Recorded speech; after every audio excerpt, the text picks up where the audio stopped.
మోహన్ లాల్ నటించిన Lucifer cinema ఎంత పెద్ద విజయం సాధించిందో మనకి తెలుసు. మన తెలుగులో చిరంజీవి గారితో కూడా అది రీమేక్ చేశారు, గాడ్ ఫాదర్ అని చెప్పి. గాడ్ ఫాదర్ సినిమా కూడా మంచి విజయాన్ని సాధించింది. అందువల్ల లూసిఫర్ సీక్వెల్గా రూపొందిన ఎంపురాన్ సినిమాకి విపరీతమైనటువంటి క్రేజ్ ఏర్పడింది.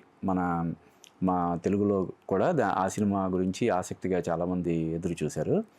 అంటే ఈ సినిమాకు ఉన్న క్రేజ్కి ఒక నిదర్శనం ఏంటంటే, మామూలుగా సినిమాలు ఫ్రైడే రిలీజ్ అవుతాయి కదా, ఇది ఒక రోజు ముందే థర్స్డేనే మార్చి 27వ తారీఖున ప్రేక్షకుల ముందుకు వచ్చింది. దాన్ని బట్టి కూడా ఈ సినిమాకు ఉన్న క్రేజ్ని అర్థం చేసుకోవచ్చు.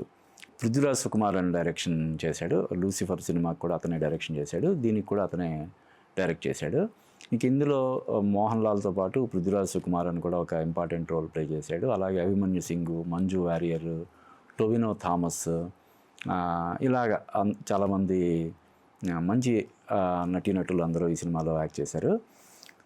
ఈ సినిమా క్లుప్తంగా కథ ఏంటంటే, ఆల్రెడీ ముఖ్యమంత్రి స్థానంలో ఉన్నటువంటి ఒక వ్యక్తి లీగల్గా తనకున్నటువంటి ఇబ్బందుల్ని తప్పించుకోవడం కోసం కేంద్రంలో అధికారంలో ఉన్న పార్టీతో పొత్తు పెట్టుకొని ఈ పార్టీ వదిలేసి కొత్తగా ఒక పార్టీని పెట్టి ఆ పార్టీ తరపున ఎలక్షన్లో దిగాలని చెప్పి, ఎలక్షన్కి వెళ్ళాలని చెప్పి అనుకుంటాడు. అందులో భాగంగా అతను చేసే ప్రయత్నాలు, దాన్ని తిప్పికొట్టడం కోసం హీరో చేసే వీటి నేపథ్యంలో నడిచే కథ. అయితే ఇది కేవలం రాజకీయాలకే పరిమితం కాకుండా ఈ సినిమా అంటే ఇది పాన్ ఇండియా అప్పీల్ కోసం, పాన్ ఇండియా స్థాయిలో అన్ని భాషల ఆడియన్స్ని మెప్పించడం కోసం అన్నట్టుగా ఇది రాజకీయాలతో పాటు మళ్ళీ మైనారిటీ మెజారిటీ వర్గాల మధ్య వైషమ్యాలని, వాళ్ళ మధ్య ఈ గొడవలు ఇటువంటివి కూడా అందులో చూపించే ప్రయత్నం చేశాడు. ఇవి కాకుండా మళ్ళీ ఆయుధాల స్మగ్లింగ్ అని ఇంటర్నేషనల్గా కూడా చాలా సీన్లు ఫారిన్ లొకేషన్స్లో కూడా తీశారు. అంటే కేవలం ఫారిన్ లొకేషన్స్లోనే తీయడం కాదు, ఫారిన్కి కూడా ఇంటర్నేషనల్లో కూడా ఈ సినిమాతో సంబంధం ఉందన్నట్టుగా కొన్ని సీక్వెన్స్లు అవి ఉంటాయన్నమాట. అది క్లుప్తంగా చెప్పాలంటే కథ. ఈ కథకి ప్లస్ పాయింట్స్ ఏంటంటే, మోహన్ లాల్ పర్ఫార్మెన్స్. మోహన్ లాల్ ఎంత గొప్ప నటుడో మనకి తెలుసు. ముఖ్యంగా అతను 60+ కూడా అంత ఎనర్జెటిక్గా, అంటే మన తెలుగు హీరోలు ఇప్పుడు బాలకృష్ణ కానీ చిరంజీవి వీళ్ళు కూడా 60+ కూడా ఇరగదీసేస్తున్నారు. అలాగే తను కూడా ఇంకా వీళ్ళతో పోల్చితే మోహన్ లాల్ ఇంకా కొంచెం భారీ కాయుడు మనకు తెలుసు. అయినా సరే అతను ఎనర్జీ పరంగా అసలు అద్భుతంగా పర్ఫార్మెన్స్ చేశాడు. ముఖ్యంగా ఫైట్ సీక్వెన్స్లో కూడా చాలా ఎక్స్ట్రాడినరీ పర్ఫార్మెన్స్ ఇచ్చాడు. అలాగే మిగతా ఆర్టిస్టులు ఇప్పుడు పృథ్వీరాజ్ సుకుమార్ అని కానీ, మంజు వారియర్ కానీ, టొవినో థామస్ కానీ, అలాగే అభిమన్యు సింగ్, అతను ఒక పార్టీకి సంబంధించినటువంటి నాయకుడిగా చాలా టెరిఫిక్ పర్ఫార్మెన్స్ ఇచ్చాడు. అలాగే పర్ఫార్మెన్స్ల పరంగా చాలా ఎక్స్ట్రాడినరీగా ఉంటాయి. ప్రొడక్షన్ వాల్యూస్ అంటే ఇది మనకి టేక్ ఆఫ్ అయితే సినిమా ఫస్ట్ ఒక యాక్షన్ సీక్వెన్స్తో స్టార్ట్ అవుతుంది. అసలు మనం ఒక ఇంగ్లీష్ సినిమా చూస్తున్నామేమో అన్నంత ఇదిగా ఉంటాయన్నమాట. చాలా ఎక్స్ట్రాడినరీగా ఉన్నాయి ఇందులో యాక్షన్ సీక్వెన్సెస్.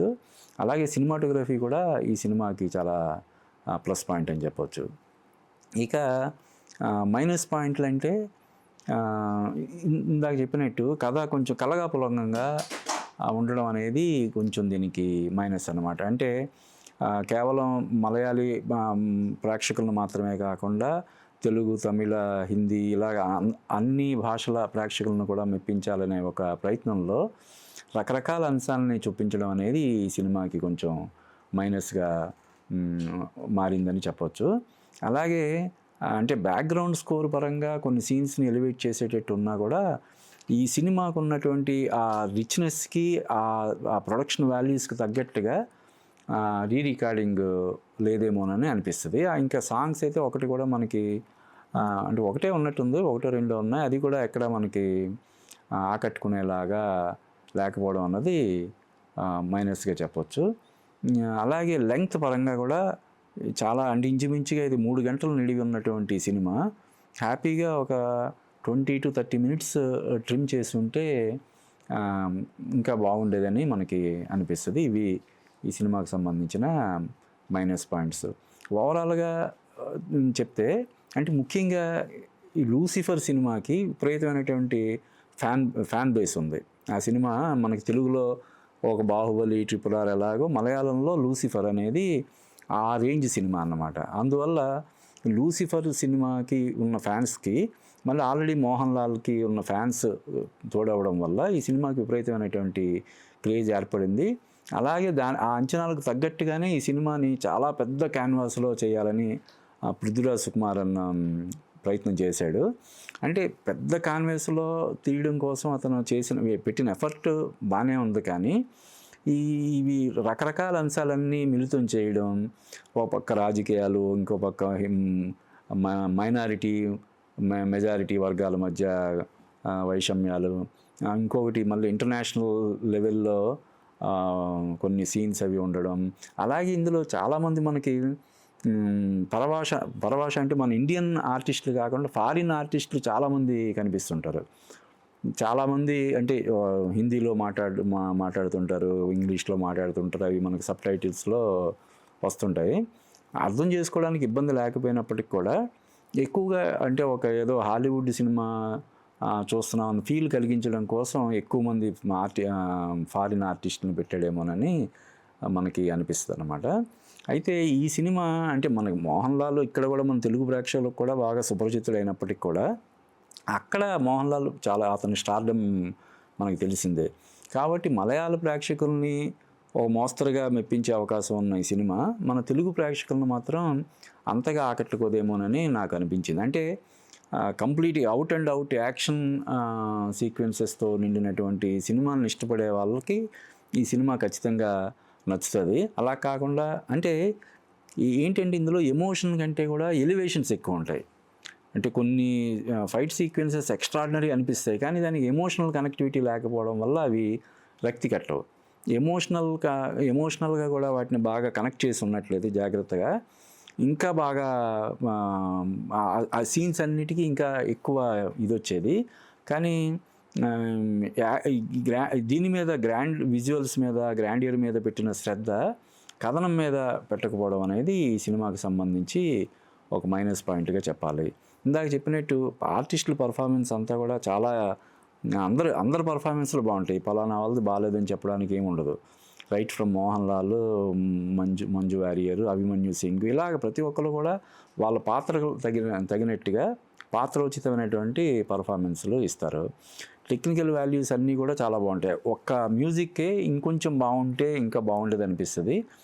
అది టెక్నికల్ సాంకేతికపరమైనటువంటి అంశాల్లో సంగీతం ఒకటి కొంచెం డౌన్ అనిపిస్తుంది. మిగతావన్నీ కూడా టెక్నికల్గా చాలా బాగుంటాయి. అన్నీ బాగుంటాయి, కానీ ఏంటంటే స్టోరీ పరంగా మురళీ గోపి అని పర్టికులర్గా అతనికి క్రెడిట్ ఇచ్చారు. అతను ఇచ్చిన కథ అతను ఏంటంటే ఏదో ఒక దాని మీద దృష్టి పెట్టకుండా చాలా చాలా అంశాల మీద దృష్టి పెట్టడం, సప్లాట్స్ ఎక్కువైపోవడం, ఇది అంటే హీరో పాయింట్ ఆఫ్ వ్యూ ఇది కాకుండా ఎవరైతే ఇప్పుడు డైరెక్టర్ కమ్ ఆర్టిస్ట్గా చేశాడు 'పృథ్వీరాజ్ సుకుమార్' అని, అతని పాయింట్ ఆఫ్ వ్యూలో ఉన్నట్టుగా ఒక ఇది ఉంటుంది. అది ఒక సైడ్ ట్రాక్ లాగా అది ఉంటుంది. మళ్ళీ మెయిన్ ఏమో ఈ పాలిటిక్స్. తన సవతి తమ్ముడు ముఖ్యమంత్రి స్థానంలో ఉన్న వ్యక్తి తన స్వార్థం కోసం లీగల్గా తనకు ఎదురవుతున్నటువంటి ఇబ్బందుల్ని నుంచి తప్పించుకోవడం కోసం కేంద్రంలో అధికారంలో ఉన్న అంటే ఒక మతతత్వ పార్టీ లాగా చూపించే ప్రయత్నం చేస్తారు. ఆ పార్టీతో పొత్తు పెట్టుకొని ఎన్నికలకి వెళ్ళాలని అనుకుంటుంటాడు. దానికి హీరో ఎలాగా అడ్డం పడ్డాడు, దాన్ని రాష్ట్రాన్ని అంటే సంక్షోభ పరిస్థితికి ఆ సంక్షోభ పరిస్థితి నుంచి రాష్ట్రాన్ని కాపాడడం కోసం అతను ఏం ప్రయత్నం చేశాడు అనే నేపథ్యంలో నడుస్తుంది. అంటే పూర్తిగా రాజకీయంగా దాన్ని అంతకుముందు 'లూసిఫర్'లో ఎలా ఉంటుంది అద్భుతంగా అది ఒక ఎత్తుకు పై ఎత్తు అలాగా చాలా బాగుంటుంది. ఇది ఏంటంటే అటు పూర్తిగా రాజకీయాలు కాదు, ఇటుపక్క ఏమో హిందూ ముస్లిం వర్గ వైషమ్యాలు అని కాకుండా ఇంకో పక్క ఏమో ఇంటర్నేషనల్ స్మగ్లింగ్ అని ఇలాగ రకరకాల అంశాలు అంటే రిచ్గా చూపించడం కోసం రాసుకున్నట్టుగా అనిపిస్తాయి. వాటికి మెయిన్ కథతో కనెక్టివిటీ లోపించడం కూడా ఈ సినిమాకి కొంచెం మైనస్గా అనిపిస్తుంది. తెలుగు రాజ్యం తరపున ఈ సినిమాకి నేను ఇచ్చే రేటింగ్ 2/5.